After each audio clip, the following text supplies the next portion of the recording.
That night, the stars shined so brightly, you would think you were dreaming. The stars looked like crystals, and the moon looked like an angel's halo. Everything was peaceful, except for the horrible racket that was going on in Dr. Draken's new lair. I'm just saying that if you're going to buy the correct motor this time, it won't explode in your face when you used it, argued a woman with long black hair, which was the color of a raven. Her skin was milky white and her eyes were crystal green. She stood next to the long wooden table, tapping her fingers back and forth. She was wearing a full-length jumpsuit, which was light green with midnight black. On her hands she wore gloves that were green lasers when she got pissed. She just stood there, staring at her boss, waiting for him to argue back at her. "Yeah, but I'm just trying to save our money here, Shigo. I am a very smart as well as you are." "Smarter," she says, with the normal wicked smile. "No," he roared. "Listen, it's better to make your own motors than buying them each time we have to save ourselves money. Besides, motors nowadays cost $2,000, the man said, lowering his voice. Shigo was her name. Shigo stormfully. She was the woman in the jumpsuit. "Well, I'm just trying to help you. I mean, us. Help us," she said quickly, catching herself. Dr. Draken, the man she was arguing with, stood across from her, raising both eyebrows in surprise. He had a soft jet black hair that he wore a physical ponytail, short. He had already small beady black eyes and light blue skin. His ears were very large. He never grew into them. He always had a small scar under his left eye that ran down his left cheek. "Well, Shigo, thank you," he said, very surprised to hear what she just said. "I think still mad scientists kinda weak sometimes," she said, with his temper level got shot back up again. She then headed towards the stairs, towards the door, and said one more thing before he totally was gone. "You still should have finished college," she said with a tone of sweetness and a little bit of "I'm still mad at you" on it. "Will you please just go to bed now, Shigo?" he said, starting to rub his temples. She smiled and then left him to his lap peacefully. Dr. D stood there, rubbing his temples for a minute or so. So when he decided to sit down, Shigo had been working on their next plan to defeat Kimpossible. They were both in on their new lair, which was the Rocky Mountains, far from Kim, who supposedly lived in New York. His plan at the time was to create a robot trees and smother Kim. But of course it was a dumb idea. Even he knew it was. "Why Shigo said she wanted to help me," he thought. He was getting all worked up over a few words that she had said to him, which was prob. Meant nothing at all. He just wasn't sure. He tried to get back to his work, but he was impacted with his thoughts that he couldn't think. "I need a drink," he said to himself, as he went down to his private lounge. Shigo, on the other hand, wasn't tired at all, so she decided to go on her own bow and canny and looked at the stars. There wasn't a breeze at all, just a few crickets and the beautiful shining stars. Shigo had been out there for a while and then started to feel a little sleepy. She was drifting off to sleep when, about a corner of her eye, she spotted a shooting star. She quickly closed her eyes and made a wish. Draken, on the other hand, had finally made it down to his lounge and entered the code number. At first, it wasn't correct and he even felt dizzier. "I need really a drink. And it ought to be out fast." Dr. Draken nearly drank it all, or he might have drank one every 1 or 2 months, which was excellent for a mad scientist, who was most of the time depressed, and his room was huge. Each side of the walls was filled with books and artwork. He stumbled over to a big chest or an oak chest, and opened the doors and poured himself a drink. After making her wish, Shigo then decided to go to bed. She went down the long corridor that had portraits and more between each picture. Their new lair looked a lot like the one from Beauty and the Beast. After an hour of drinking, Dr. Draken was drunk as ever. He spun around the room pretending to dance. Shigo had been acting very nice to him since they moved, but tonight was their first little argument in a very long time. He then tripped his way back to the cabinet and closed then. Luckily, he stumbled off to bed. His head started to hurt as he felt very dizzy, and as the moments passed, he walked down the hall and swore he saw men in armor turn their heads to watch him. Shigo had taken a shower and gone to bed, and stared on the ceiling in the dark. Why did I say I was going to help him? She fought as she laid her motionless. Draken then stood up to try to focus on keep going, when someone tapped his right shoulder and slightly. Shigo, I'm going to bed. What the hell do you want? His voice trailed off as he saw who was behind him and let out a small cry. Then a loud muffled sound and then a huge crash of armor fell to the ground. Shigo heard the noise and flew out of bed. She was going out the door when she grabbed her laser gloves. She walked down the drift, halls with caution, just in case someone would grab her from behind. It wasn't until she spotted a scene of crime, which had her worried. Draken! She squealed, as if she knew a very instant that he was gone. Her heart pounded and fast as she kept calling out his name. Shigo then realized that poor Draken was kidnapped, and it was up to her to save him. Shigo didn't know what to do. Dr. Draken, her boss, was kidnapped. Most people who didn't get along with their bosses wouldn't go after them if they were in trouble. But something deep down, she must save him. Shigo started to pack back and forth up and down the hall. Who could have taken him, and not me as well? She thought to herself. They had villainous friends, but every half of them were friends with. It had hit her like a whack in the head. Her eyes had opened as she let out a scream of horror. Dr. Draken had been in the head by something heavy, because the pressure was very strong in the back of his head, where he was hurt. Along with the alcohol he drank the night before, his brain was screaming. He then felt a long cold shiver run down his spine, and he looked around and realized he wasn't home in his nice warm bed, dreaming about Shigo or next to their mission. He apparently looked around the window. Stone walls were everywhere. He finally looked down to realize in shock that he was practically strapped down by a cold metal straps on a cold gold table. He then realized his shirt was missing, but he still had his shirt and pants on. Thank God, he thought as he tried to wiggle, but the metal straps were too tight. Who in the world did this to me? He wondered. And why? Just then out of the depths of the darkness, this unknown lair came a loud but a very small voice. Ah, Dr. Draken, my arch foe. Most of the time it was the way Draken spoke to Kim. A small man who was around 5 feet, 2 inches, stepped out from the darkness. Dennis, Draken growled as he saw the villainous arch foe. Dennis the Mentor was small, and he had beady black eyes and a brown goatee for a beard. He wore a hard black helmet over his head, and for clothing he wore a coral-colored jacket with a black belt and brown pants. Why you did this to me? Dr. Draken asked angrily. Hello to you too, Drew. Well, let's see.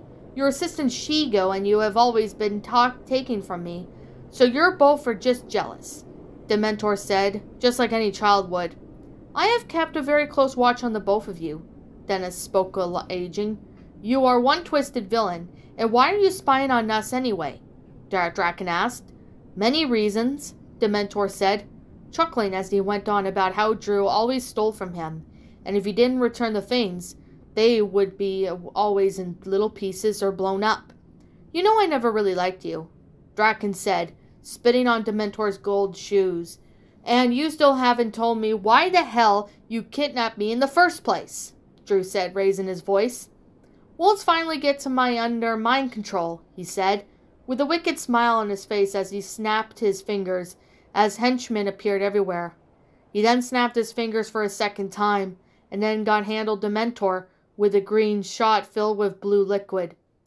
Thank you, Ablis, Dementor said, as he started to walk over to poor Draken, who was half naked and wiggling to get the hell out. Then he knew he wasn't going to get out, and a small tear ran down his cheek as he turned his head and waited for the sun to rise.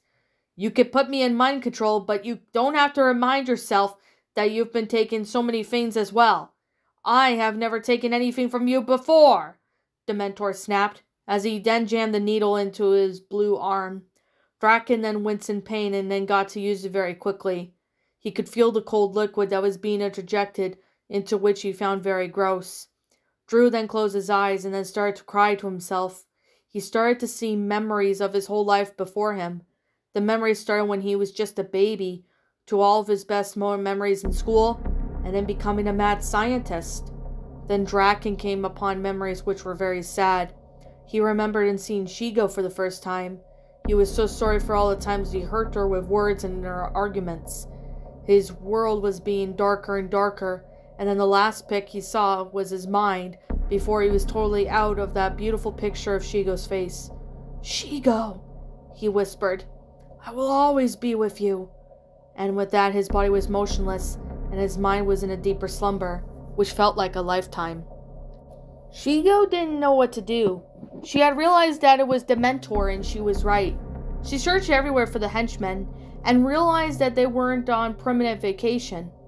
Andrea Lynn, one of her best friends, was always visiting her parents for the weekend, so she couldn't help her. Then Shigo realized who could help her, and with the evidence to make sure it was Dementor who kidnapped Dr. Draken, she ran to the lab and found his little black and blue address book lying on the brass table. I wonder if he still keeps her number in there. She fought as she searched under D, and luckily found her name. Then Shigo dialed the phone number and waited for someone to pick up. "Yes?" a woman's voice came on. She had a very childlike tone to it. "Hey, Dee and Amy, it's Shigo." Dee and Amy, the woman on the other line, was surprised to be hearing from Shigo. "Hi, how are you? What do you want?" she ensured. Shigo then gave a nervous laugh and explained that Dr. Draken had been kidnapped.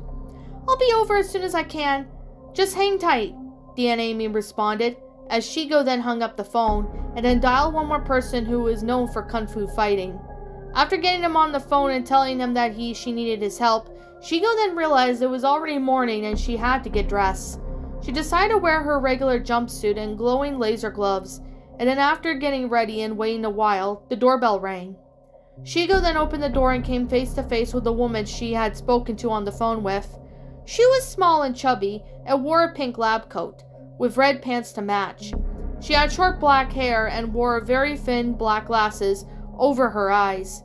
She had a spit in the middle of her teeth, which was noticeable when she smiled. Right there under the collar of her coat, wore a little ostrich. It's a cuddle buddy. "Oh, hello, thank you so much for coming, Amy," Shigo said gently, letting her come in.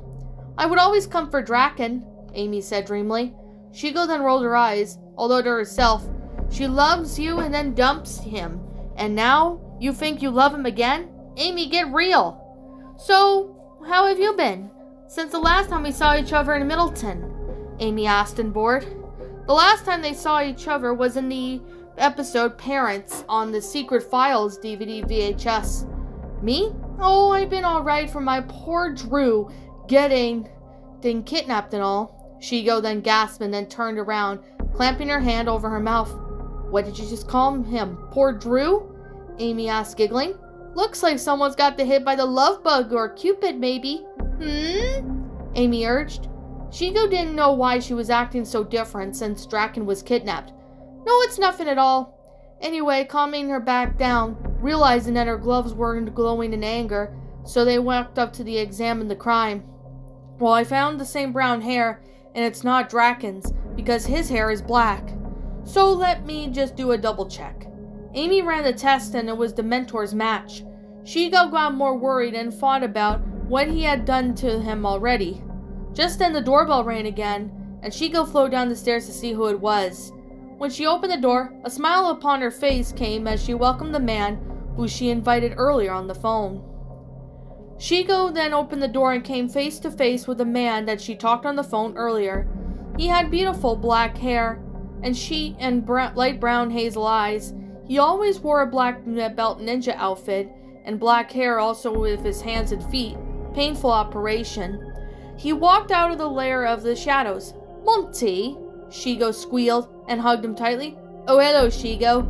So nice to meet you," he responded, hugging her, but not as tight as she was. "Thank you so much for coming to help me."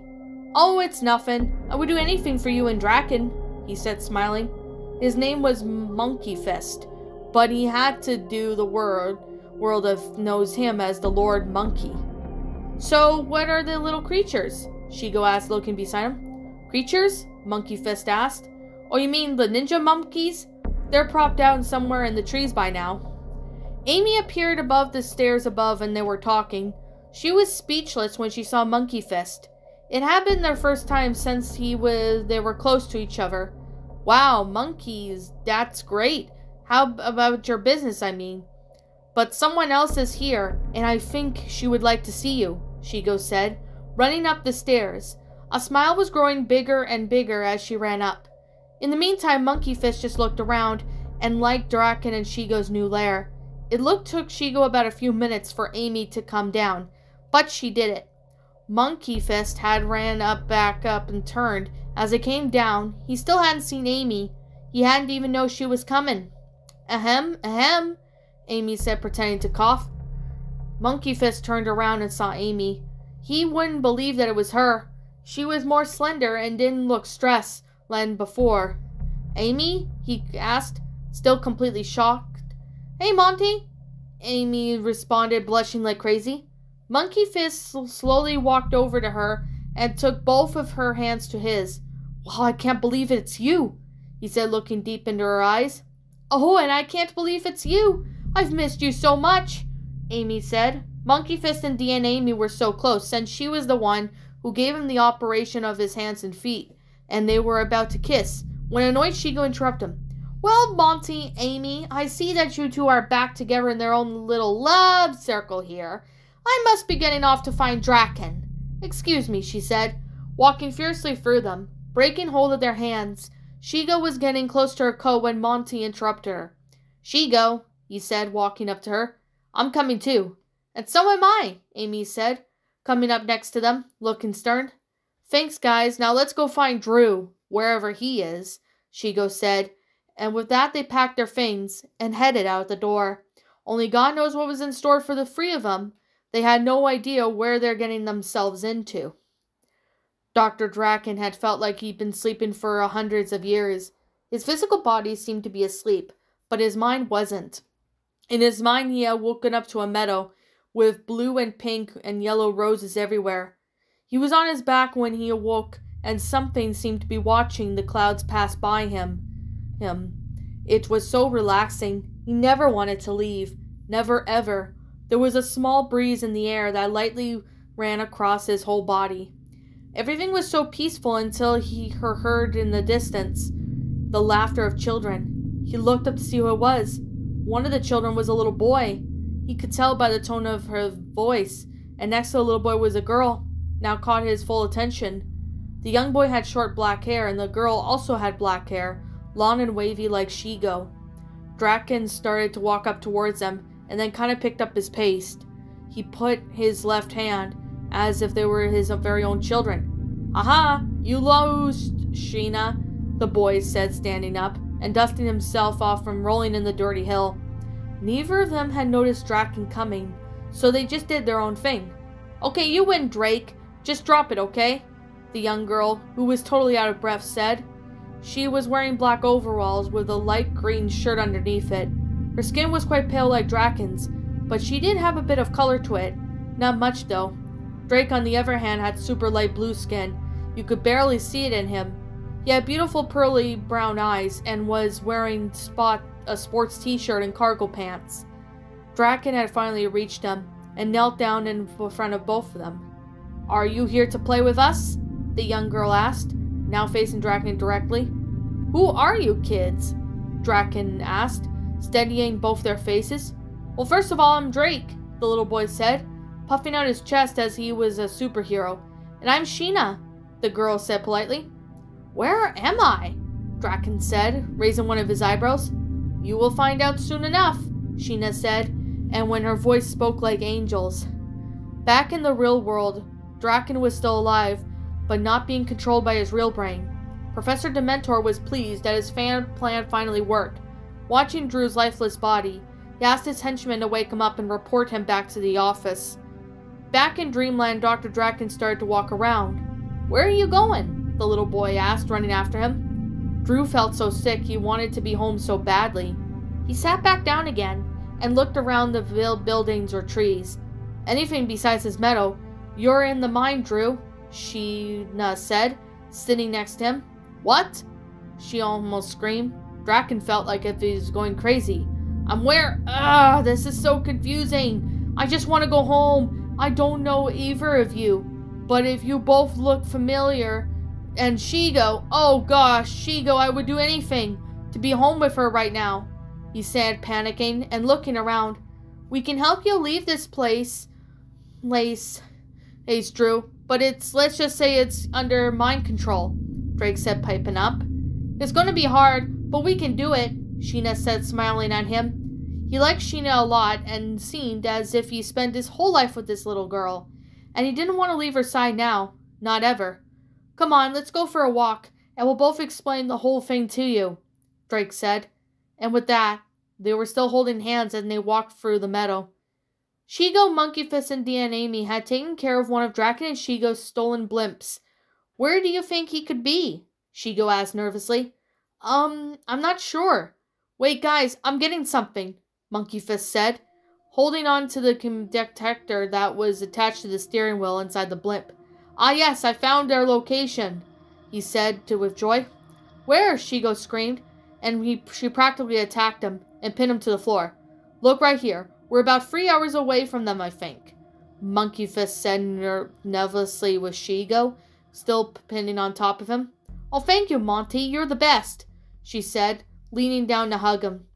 Ah, yes, I know I am, but, Shigo, maybe you could get off of me, please? This position doesn't look right. He laughed. Oh, sorry, she said, giggling and helping him up.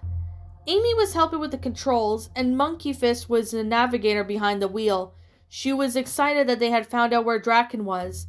She walked over to the window and felt the cool afternoon wind blow in her face. She sighed and said, Hang on there, Drew. I'm coming. Please hold on. Dr. Draken's body was now fully awake and was fully under mind control. Professor Dementor was now in his office when someone walked in. Come in, he screamed. The door flew open, and Draken walked in. His face was white and cold and twisted. He looked as if he had seen the ghost. Ah, come in, Drew, and please have a seat if you will, Dementor said wickedly. Draken then slowly walked over like a robot and sat down. Draken was wearing the exact same clothes Dementor had on, and the colors didn't even look good on him at all. You belong to me now, Drew. Yes, I do, Master, Draken responded, with the same sick look upon his blue face. You have to hurt yourself, Drake said, taking Draken's hand. And why would I do that? He asked. To get out of Dream World, Sheena said, catching up to the both of them as they walked. Drew was about to respond when something hurt him from the inside his body. His face crumbled in pain and felt like he fell to the ground in the meadow. Are you alright? The twins asked. Sounded kind of like Jim and Tim, Kim's brothers. Ah, no. Oh, I can hear Dementor speaking in my head. Oh, it hurts so badly. Wait, I can see him also. Draken wailed as he clutched his hands over his temples and squinted his eyes. You're under mind control, Sheena whispered. But this time, it's not a chip, Drew. It's the liquid formula that stays in your blood system for 2 whole days, she said fiercely, as if she was his mother. Draken wasn't listening to her, but he was trying to concentrate on what Dementor was saying to him. You and I are going to rule the world someday, Draken, and even better than Shigo. He laughed evilly. Shigo will be our slave, Dementor cackled, and with that letting out, knowing Draken in the real world, who was under mind control, was laughing as well, until Dementor ordered him to stop. No! Draken screamed, still holding his temples. Both children screamed and jumped back in fright because of the way he was acting. No, I will not rule the world with you, Dennis, and Shigo isn't going to be our slave. I won't let you touch her, he yelled with all of his might. Then his heart started to hurt when he started to pound his fist on the ground with all of his might, and then when he was done, it seemed like it had been a real earthquake. Suddenly, Dementor's office started to rumble a few things and were falling off from the walls and jumping off the shelves, smashing into the hard floor. Dennis started to scream like a little girl and flew onto the ground, putting his arms over his head, protecting himself from falling objects. Wow, Sheena said. jumping with so excitement. She flew into his arms, calming down. What just happened? Draken asked while hugging her back. That's the way, Drake said, folding his arms, with a small smirk on his face. What's the way? Draken asked, confused. Drake sighed and explained. When you get angry like you just did, you would hurt yourself for something else. Your body back in the real world reacts to it, and it kind of breaks some chain of the mind control, he said, smiling. So what we have to do now is get you really pissed off, and eventually the formula will break the connection for good, and you'll be back into the real world, Sheena then said. A warm smile came upon his face as he knew everything was going to be alright. Monkeyfish, Shigo, and Dia and Amy were getting closer and closer to Draken. By each they could pass the sky. Monty later he heard the discovered Dementor's new lair was somewhere in Florida, and at the speed they were going, they'd be there very soon. Shigo had no idea what Dementor had done to him so far, but she was worried. But boy, is she in for the surprise of her life when she gets there. Dementor was still screaming after the shock. You okay? Draken asked dully, looking down at the shivering Dementor. Yes, I'm alright. Just a little bit scared. What was that? He asked, embarrassed, getting up in himself from off the floor. It's called an earthquake, Draken said to his normal tone, rolling his eyes to make sure Dennis couldn't see. Right, now, shall we go show you your new home, Draken? Dementor said, opening the door. Draken stood up like a robot and nodded his head as he slowly walked out the door. Dennis showed him every room where the henchmen were, and they weren't really that busy. Wow, what a nice place to stay, Draken said, complimenting him. Why, thank you, Drew. Now, you just keep that good attitude and you'll have lots of good things in store for you. Now, here is your room. Go on, don't be shy. They both walked down the long, freezing cold hallway with suits of armor on both sides. Both sides of the walls were covered with paint in the colors of coral and black. Draken didn't even like the colors, but he had to deal with it. Finally, the both of them reached a medieval-looking wooden floor with a brass handle. Well, there you are. This is where you'll be staying for now, Draken. Drew walked in and looked around. It was a small bed with a size, maybe just one for one person. Dementor just left him there. It was a nice marble white bathroom, and near his bed was a fireplace. Thank you, Professor Dementor. This is absolutely beautiful, Draken said with joy. And just standing there until he was ordered to take something else. Draken was there. While in Dreamland, he had heard everything which was happening. Dennis, you sure may be a whack job, but you do have a nice taste in bedrooms. Very nice. I like it, he said, looking up beyond the hills ahead. Both Drake and Sheena looked at each other puzzled and started to laugh. What? Draken said, breaking his thoughts of thinking of power. You think Dennis is whack? You should see yourself looking upon the meadows talking, Sheena said, giggling. Draken then smiled at her, and then picked her up. Come here, you, he said playfully, picking up Sheena under her little arms and twirling her in the air. Whee!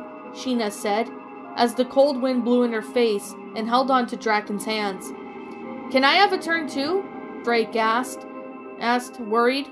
Draken stopped spinning her around the flattened flowers at which he had crushed and gently put Sheena back on her feet. Draken took a deep breath, look into Drake's eyes, and saw that he was very sad.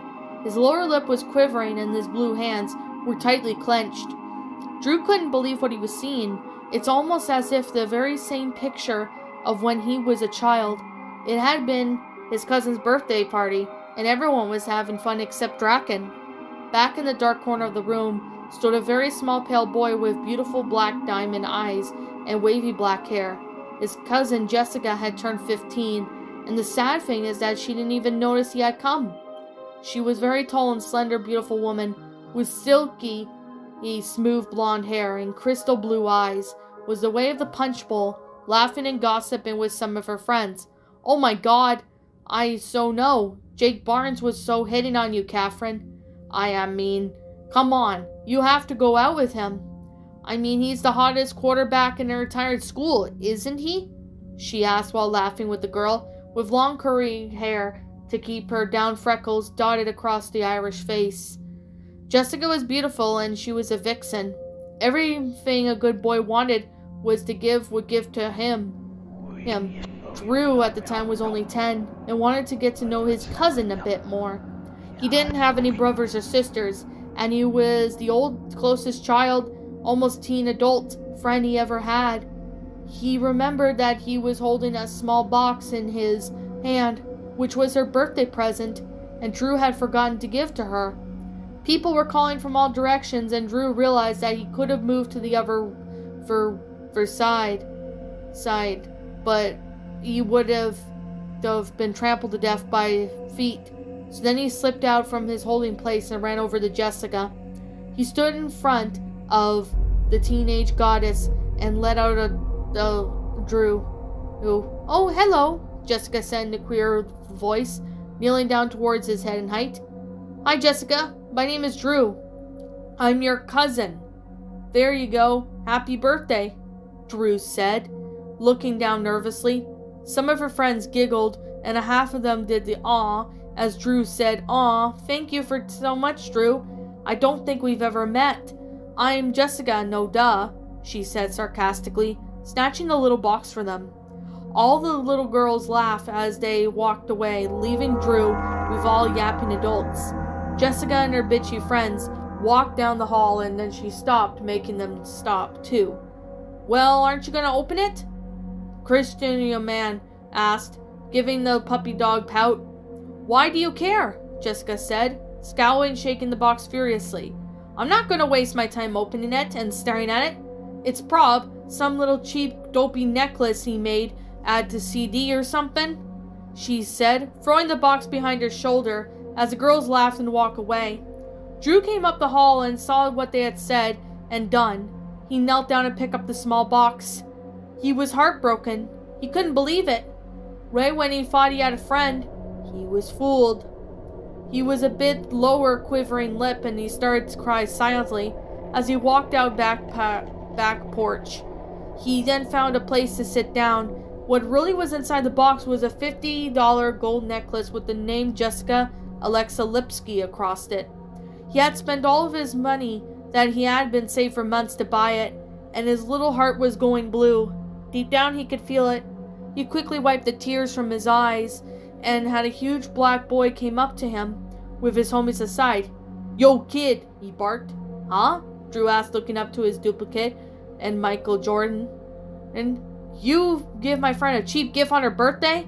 Is that true, you creep?" he said, picking up Drew by his shirt collar and shaking him. He was so scared he wanted to cry for help, but there were only a Jessica bitchy girlfriends like her boys' friends outside. All the adults were inside drinking and talking. "No, I got her a necklace, but she didn't open it," Drew said, with his small pale body quivering like crazy. "Hey, don't talk to me that way, you little piece of bird poop," the bully screamed, now shaking fiercely in the air. Out of the corner he saw Jessica, her girlfriends, laughing hysterically. As they did, it was so sweet, she almost wet her pants. The bully and his gang liking the attention a lot and kept harassing baby Drew. Finally, after 20 minutes, he let him down and kicked him to the sandbox. "Cake!" screamed Jessica's mother, sticking her head out of the glass door, and everyone ran inside. Hurdling each other, Drew was left there in the sand. Left to live, left to breathe, left to die. He was then nothing more like his real family cared about him so much. It all just seemed to be a bad dream to him. His memories started to get fuzzy as he started to cry on his shoulder, and Draken did the same. The dream came back and he was looking down at raging Drake, who was shaking with anger. Draken felt so bad for him. He lifted his arms and held him close. They were again sharing the same memories, but how could have that happened? I mean, come to think of it, it was Drew's memories, not Drake's. He then remembered it was out of his mind. All things were possible. They seemed to be crying for a good 20 minutes, until Drake broke Drew's grasp and looked at him. "I know what it's like, Drew, but I can't explain now. I shall later promise. Now what we have to do is get you back home into the real world," he exclaimed. Draken knew he was right, and then hit him like a stack of books. Even muttered the words "ouch" as a joke to himself. "I need a mirror," he said with joy. Wait, I'm in the middle of the meadow. How am I supposed to get a mirror in the middle of nowhere? He said, frustrated. Sheena winked at Drake, and who winked her back, telling her yes. You want a mirror, Drew? Drake said proudly. Draken said, happening at the thought, and it looked beautiful. Well, Sheena gave him the mirror. A blast of white light appeared, and a whole bunch of swirling colors like pixie dust. Draken didn't know what was going on. He then closed his eyes for a second and opened them. He found himself looking straight at a glass mirror. Okay, now that was Sheena? Drew asked, giggling with joy. Drake smiled and nodded. Alright, Draken said, getting himself warmed up, like he was a boxer going to the ring. I'm going to cut the glass in hands, and hopefully be in so much pain that I'll be back in the real world, he said with joy. Drake nodded and telling him it was alright. He stepped back and Sheena mirror stood perfectly still. Draken held his breath. With all of his might, he plunged both of his fists into a glass mirror. The glass shattered everywhere. Drake covered his eyes, protecting him in self-caution. Draken pulled them back, realizing they were all bloody, and he still had glass chips in them. The pain was getting too intense. He started to scream at the top of his lungs. With all of his might, all of a sudden he felt himself swirling back and forth into time-space. It felt as if he was being lifted up off the ground and thrown into the vortex hole. He kept looking around, screaming and yelling, somewhat cussing. He then saw his family, the good and the bad, and the swirling that had stopped. He kept his eyes closed again. Draken was put gently back on his feet. It felt a nice warm carpet and kind of warmth from the sun. He then slowly opened his eyes and looked around. He couldn't believe it. It was the room from before. He was back in the real world. What's up, my pretties? It's the Lion Queen here. I want to appreciate you all for tuning into this video. And I do appreciate you guys supporting my video by giving this video likes and stuff. If you really enjoyed this video, be sure to leave a like, comment and subscribe if you're new, ring the bell for notifications to when I upload so that way you guys will get updated for whenever I upload. If you want to follow me on Twitter or DeviantArt, feel free to leave a follow on those if you are interested in following me on those socials. If you want to support my backup channel, known as Miss Dark Shigo, feel free to subscribe to it, as a link to that will also be in the About page section. And with that being said, and that being the case, thank you so much for watching, my pretties, and as always, stay pretty.